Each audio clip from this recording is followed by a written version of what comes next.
making a last effort to save the sinking boat.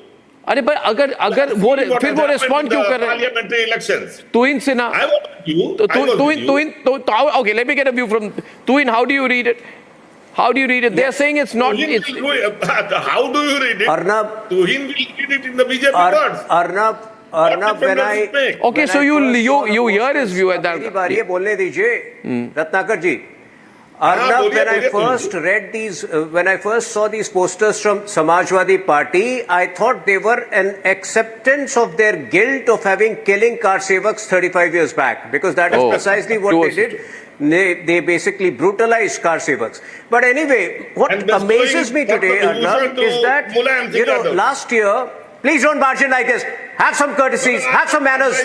You're a senior person, have some manners. Arnab, what amazes me is that last year we saw orchestrated attacks on the Sanatan Dharma. The very people, the same people, who quietly enjoyed Sanatan being called dengue, malaria, who quietly enjoyed calls of Sanatan being eradicated, are today petrified of calls for Batenge Toh Katenge. This shows their guilt. This shows the hypocrisy. Samajwadi Party, through Swami Prasad Maurya, had last year presided over attacks on Ramcharitmanas, you would remember. Today they are petrified with Batenge Toh Katenge. You know why this slogan is very important? Hindu society today faces threefold threat. Threat number one, the repeated caste division, the repeated attacks on caste practiced by all opposition parties. Threat number two, the demography war. And threat number three, which is the topic of your next debate, which we will come to later, is the land war which this country has suddenly started experiencing in the form of increased activities of Waqf.